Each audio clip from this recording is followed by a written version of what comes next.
अच्छा, ये सलमान रज़ा साहब, ये तो सारी चीज़ें चल रही, मैं ज़रा अदालत के हवाले से पहले आपसे सवाल कर लूँ, क्योंकि उस केस के बाद आज ही आपसे बात हुई हमारी, तो वो जो फैसला आ गया बिल आखिर, ज़ाहिर है पीटीआई के हक़ में आया, आपको इस एतबार से खुशगवार हैरत हुई कि ना सिर्फ हक़ में आया बल्कि वो नशिस्तें सुन्नी इत्तेहाद कौंसिल नहीं बल्कि पीटीआई को ही मिल गई?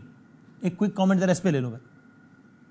जी, यकीनन हमें तवक्को तो थी, और हमें तवक्को ये थी कि ये सीटें हमें मिलेंगी, और सुन्नी इत्तेहाद काउंसिल और पीटीआई आखिरी दिन जब बहस हुई तो बिल्कुल ये बात वाज़ेह थी कि दोनों एक ही हैं। सुन्नी इत्तेहाद काउंसिल का वजूद इसलिए हुआ या उनका मंजर पे आना इसलिए हुआ कि पीटीआई को हटाया गया मन से, लिबला छीना गया। फिर इलेक्शन कमीशन ने कहा कि पीटीआई तो जमाती नहीं है, उसके जो अरकान हैं उनको हम आज़ाद हैसियत में सिर्फ मानेंगे, खा उनके पास टिकट हो, उन्होंने नॉमिनेशन पेपर पे अपना नाम दर्ज किया हो बतौर पीटीआई कैंडिडेट। तो सुप्रीम कोर्ट ने इतना किया कि सुन्नी इत्तेहाद काउंसिल का जो लिबादा था, हाँ, उसको चीर तो हकीकत तक गए, और उन्होंने कहा कि हकीकत यही है कि ये पीटीआई है, ये वोट तो पीटीआई के थे, जो लोग मुंतखब हुए वो पीटीआई के वोटों से मुंतखब हुए और वो पीटीआई ही है।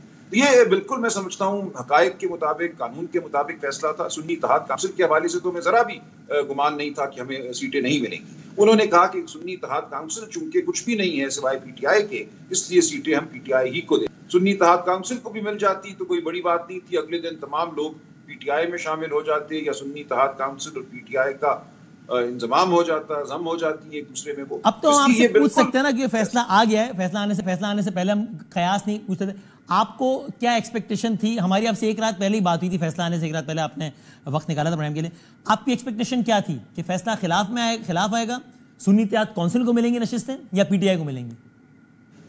देखिए, ये तो मुझे यकीन था कि हमारे हक में आएगा फैसला, क्योंकि जो दलाइल पेश किए गए थे और जो हमारी मुखालफत में बात हुई थी उसमें मुझे कोई वजन नजर नहीं आया था। तो मुझे यकीन था कि सीटें हमें मिल जाएंगी, और उस दिन यही बहस हो रही थी कि सीटें सुन्नी इत्तेहाद काउंसिल को दें या बराह रास्त पीटीआई को दे दें। दोनों बातें आखिरी दिन पूछा मुझसे अदालत में जस्टिस अतर मिर्ज़ा साहब ने। मैंने कहा बिल्कुल आप पीटीआई को देंगे तो हमें तो जाहिर है कोई एतराज नहीं, हम एक तरह से फॉर्मली जिसे कहते हैं सुन्नी इत्तेहाद काउंसिल की शक्ल में आपके सामने आए हैं, लेकिन हम पीटीआई। मैंने बताया उनको कि मेरे कागजात खुद पीटीआई हैं, मेरा टिकट पीटीआई का छपाया अदालत के सामने पेश नहीं किया। तो हमने बिल्कुल ये बात की थी कि हम हर तरह से पीटीआई थे। मैं तो खुद पिटीशन लेके भी गया, लाहौर हाई कोर्ट गया, इलेक्शन कमीशन के पास गया, तो उन्होंने नहीं माना। तो ये तमाम मामलात सुप्रीम कोर्ट के सामने थे, और उसके बाद ये बिल्कुल मेरी तवक्को यही थी कि ये सीटें सुन्नी इत्तेहाद काउंसिल या उससे आगे बढ़कर पीटीआई ही को मिलेंगी, क्योंकि यही आइन का तक। अच्छा सर, वो जो कुछ बयानात की बहुत बाज़गश्त है, मैं उस पर भी आपसे कुछ पूछना चाहता हूँ।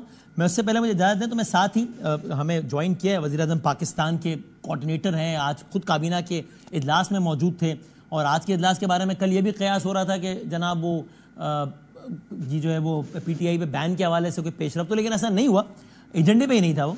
तो मैं ज़रा पहले इनसे पूछूं कि आज क्या रहा, और फिर ज़रा उस राना एहसन अफजाल साहब, अस्सलाम वालेकुम सर। वालेकुम सलाम sir, thank you very much for your time. Rana साहब, ये आज जिस तरह प्रेस कॉन्फ्रेंस हुई थी उससे तो लग रहा था कि अब बस अगले काबीना के इजलास में एजेंडे पर होगा और तेजी से पेशरफ्त होगी, ऐसा हुआ नहीं आज। इसकी वजह देखिए, पीएमएलएन की हद तक, गवर्नमेंट की हद तक गवर्नमेंट समझती है कि ऐसे शवायद मौजूद हैं, हाँ, कि एक स्ट्रॉन्ग केस बनता है कि पीटीआई को बैन किया जाए, जिसके अंदर फॉरेन फंडिंग है, साइफर के मामलात हैं, और 9 मई के हवाले से जो शवायद हैं, तो ये सारों को अगर आप क्लब करें तो एक बड़ा स्ट्रॉन्ग केस बनता है। लेकिन इस चीज़ का जो है वो पहले ही हम कह चुके हैं कि जब तक कोalition पार्टनर्स इसके ऊपर एग्री नहीं करते और हम एक ब्रॉडर कंसेंसस नहीं डेवलप कर लेते तो हम आगे नहीं बढ़ पाएंगे, क्योंकि इसके ऊपर उनके कुछ कंसर्न्स थे। तो इस वजह से जो है वो आज काबीना का ये जो काबीना में, और जब आप कोalition पार्टनर्स की बात कर रहे हैं तो मेनली पीपल्स पार्टी की बात हो रही है यहाँ पे? जी बिल्कुल। सो क्या लगता है कब तक पीपल्स पार्टी के साथ एक सेम पेज पर आ जाएंगे आप लोग इस? देखिए, ये तो अब जब वहाँ से एग्रीमेंट होगी, क्योंकि कोalition के साथ ही हमने चलना है, उनकी सपोर्ट के साथ ही सारे मामलात आगे चलेंगे।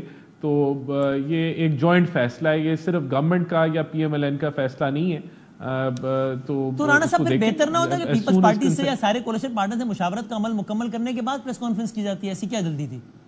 बिल्कुल ये बेहतर होता। बहरहाल हमारा एक पॉइंट ऑफ व्यू था जो पहले आ गया, लेकिन ये बेहतर होता कि अगर पहले मुशावरत हो जाती और फिर अनाउंस किया जाता।